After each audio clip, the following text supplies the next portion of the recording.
Si tu es un artisan avec de l'ambition et que tu veux vivre de ta passion grâce à Internet, tu es au bon endroit. Chaque semaine, avec plein de bonnes vibes, seul ou avec mes invités, on te partagera notre savoir-faire, nos retours d'expérience pour que tu puisses réussir à vendre tes créations toute l'année. Bienvenue dans les dessous de l'artisanat. Je suis Aurore, photographe, et je crée du contenu sur Internet depuis bientôt 10 ans. Issue d'une formation des métiers de la mode, j'ai toujours été sensible et passionnée par les métiers artisanaux. Aujourd'hui, je t'accompagne à mieux communiquer à travers le prisme de la photographie, mais aussi de l'organisation et du marketing. Alors, abonne-toi pour ne rater aucun épisode et ouvre tes écoutilles pour l'épisode du jour.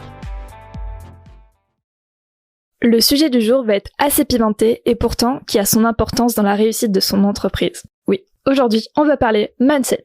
Car j'en entends partout et pourtant j'ai l'impression que cette notion est encore trop sous-estimée par les artisans. Bon, déjà pour commencer, c'est quoi le mindset ? Dans sa définition, l'état d'esprit est un ensemble d'hypothèses, de méthodes ou de notions détenues par une ou plusieurs personnes ou groupes de personnes. Un état d'esprit peut également être considéré comme découlant de la vision du monde ou de la philosophie de vie d'une personne. À titre personnel, j'englobe cette notion avec les croyances limitantes, les peurs, la procrastination, etc. Bref, tout ce qui va contribuer de près ou de loin au passage à l'action de façon positive ou négative.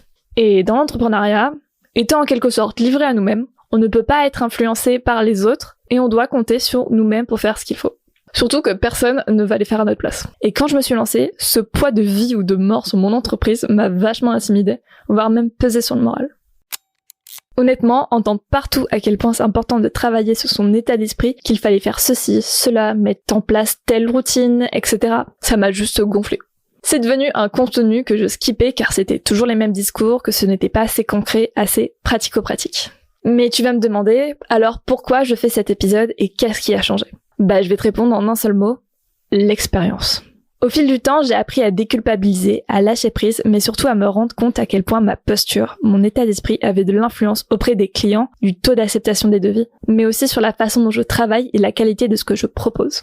C'est quand j'étais au plus mal, le plus en doute, que je procrastinais, me lançais dans des projets qui ne soutiennent pas mes objectifs, ou même que j'acceptais de travailler avec des gens pas du tout alignés à mes valeurs et à ma façon de travailler.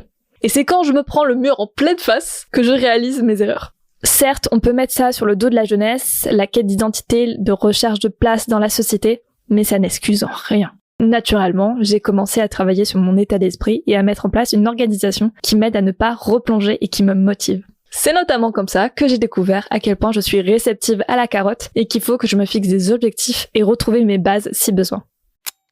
Un peu plus tôt, je te parlais de posture. Et je trouve ça incroyable d'analyser la posture des gens et de comprendre leur langage non verbal. Car c'est évident qu'une personne qui se tient droite, qui parle avec assurance, nous inspirera plus facilement confiance qu'une personne qui rentre la tête, nous regarde pas dans les yeux, hésitant dans ses paroles.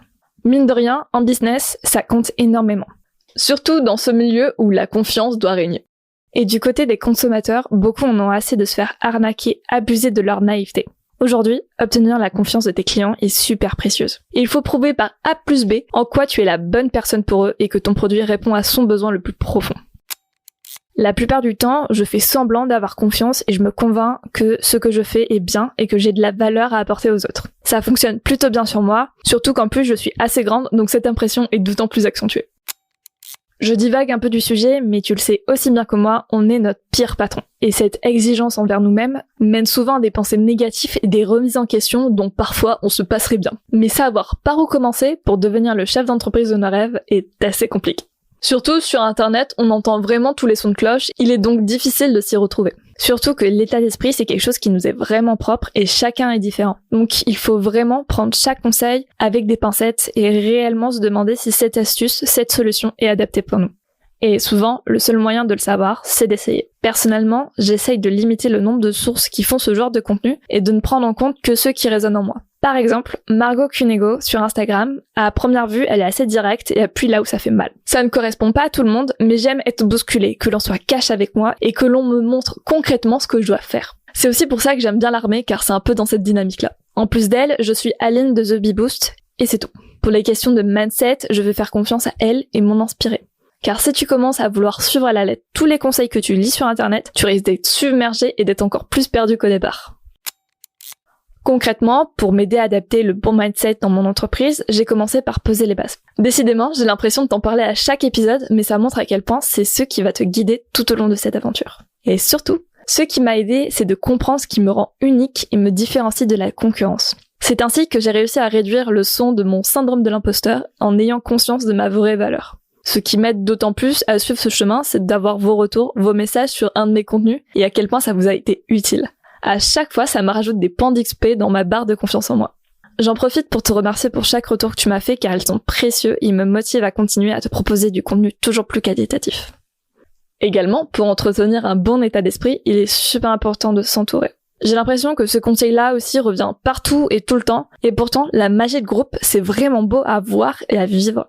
D'avoir un espace sain où tu peux te confier et demander de l'aide sans être jugé, mais aussi célébrer tes victoires. Bref, il existe plein de réseaux locaux ou virtuels pour te soutenir dans cette jungle entrepreneuriale. Si je devais te donner un exemple de la magie de groupe, je fais du roller quad et je suis du genre grosse froussarde au skatepark. J'aime pas me jeter dans le vide. Faire une session avec mes copines et surtout de les voir se lancer dans ce qui me fait le plus peur me motive à essayer.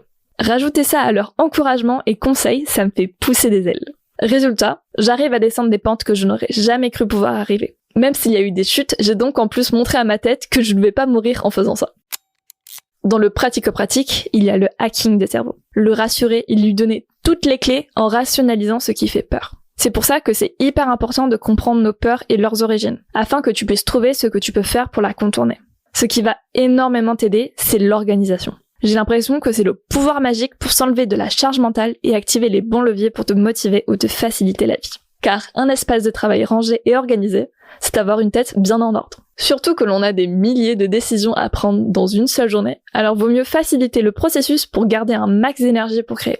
L'organisation, c'est aussi un bon moyen de contourner les tâches que tu détestes en les prenant sous forme de jeu. Je pense notamment à Enjoue ta compta de Doria Roustin, un tableau de bord complètement gamifié pour que tu kiffes faire ta compta. Personnellement, je ne suis pas encore fâchée avec la compta et l'administratif, alors je ne l'ai pas testé. Mais j'ai téléchargé Enjoue ta to-do dans le même principe que précédemment, et ça m'a changé le quotidien.